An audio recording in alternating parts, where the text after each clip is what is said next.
मीरपुर नाम के शहर में तेजस अपनी पत्नी नीरू के साथ रहता था। पति पत्नी दोनों ही नौकरी करते थे। एक दिन तेजस गांव अपनी माँ के पास फोन करता है। हेलो, प्रणाम माँ। जीते रहो माँ, तुम दादी बनने वाली हो हैं? अरे वाह, ठीक है बेटा, मैं कल ही आती हूँ। जब माँ जी शहर पहुंची तो बेटे बहू ने बहुत अच्छे से स्वागत किया। लीजिए माँ जी चाय। अरे गर्मा गर्म पकोड़े ले आओ माँ के लिए। नीरू रसोई में गई और 2 मिनट में ही पकोड़े ले आई। जी ये लीजिए। बहू जादू से बनाए हैं क्या? अभी तो रसोई में गई थी। यम्मी। माँ जी, शीला रसोई में पकोड़े तल रही है, मैं बस लेकर आई। हे भगवान, मेरा धर्म भ्रष्ट कर दिया तूने। अब तो गंगा जल से शुद्धिकरण करना होगा। दूसरे दिन, माँ जी मैंने नाश्ता बना दिया है, ऑफिस जा रही हूँ। पर अभी तो घर का सारा काम पड़ा है। शीला आती ही होगी, झाड़ू पोछा बर्तन कपड़े वो सब कर लेगी। हमारे जमाने में घर का सारा काम हम ही करते थे। जी माँ जी, आप बहुत होशियार हैं, मैं घर ऑफिस दोनों नहीं संभाल पाती। तो जरूरत क्या है घर से बाहर जाकर चाकरी करने की? वैसे भी घर का काम खुद करने से घर में बरकत आती है, समझी? पर माँ जी। पर वर कुछ नहीं, इस महीने की पगार मिले फिर ऑफिस बंद। हाँ। रात को नीरू तेजस से कहती है, सुनिए जी, माँ जी बोल रही थी कि मैं नौकरी छोड़ दूं। वैसे ठीक ही तो है, अभी तुम्हें आराम की जरूरत है।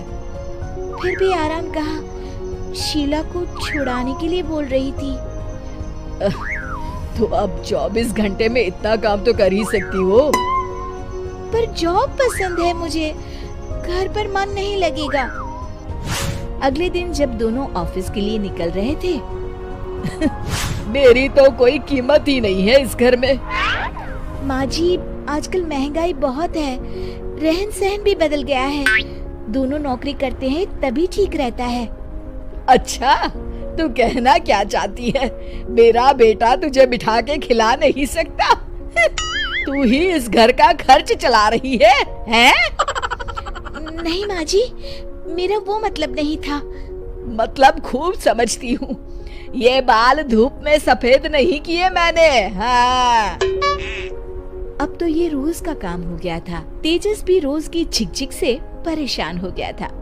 एक दिन उसने कहा, नीरू, वैसे भी तुम्हें मैटरनिटी लीव मिलने वाली है, तो अभी से ही छुट्टी ले लो। पर क्या, मेरी सैलरी अच्छी खासी है। आखिर नीरू ने रिजाइन कर दिया। जब बच्चा हुआ तो घर में सब बहुत खुश हुए।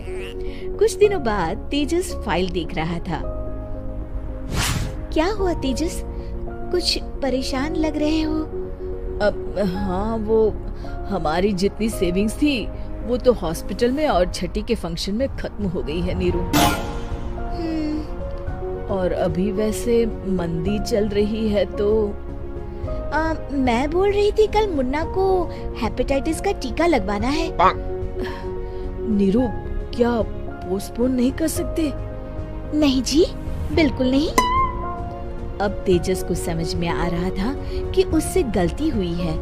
पैसों की कमी का असर घर के माहौल पर भी पड़ रहा था। अगले दिन, बेटा मेरा चश्मा और ये दवाइयाँ ले आना, पर्चा देते हुए माँ जी ने कहा। जी। तेजस, मुन्ना के लिए दूध का डिब्बा और डायपर भी ले आना, और ये किराने के सामान की लिस्ट है, इसे भी लाना है। तेजस गुस्से में लिस्ट मरोड़कर फेंकता है और चिल्लाता है, पैसे क्या पेड़ पर उगते हैं? ये ले आना, वो ले आना। अरे पर ये जरूरत का सामान ही है। वो गुस्से में बिना कुछ कहे ऑफिस चला गया। अरे अरे लंच तो ले जाइए। नीरू दौड़कर डिब्बा पकड़ाती है। एक दिन खाना खाने के बाद, नीरू, अब तो मुन्ना कुछ बड़ा हो गया, तो अब तुम वापस ज्वाइन कर लो ना जॉब। पर इस रिसेशन में जॉब मिलना बहुत मुश्किल है। ट्राई तो करो। फिर मुन्ना? माँ जी है ना, और एक फुल टाइम मेड भी लगा लेंगे। पर माँ जी, उन्हें तो पसंद नहीं। तभी माँ जी वहाँ आ जाती है और प्यार से नीरू के सर पर हाथ फेरते हुए बोलती है, अब मेरी समझ में आ गया बहू, पहले के और अब के समय में अंतर है। तुम काम शुरू करो, मुन्ना की जिम्मेदारी मेरी। मेरी प्यारी माँ जी। ये कहकर नीरू उनके गले लग गई। शिक्षा, परिवर्तन संसार का नियम है, हमें भी समय के साथ चलना चाहिए। उम्मीद है कि आपको हमारी ये कहानी पसंद आई होगी।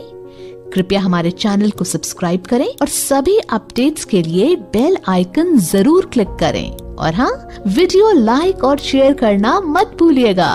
Bye bye.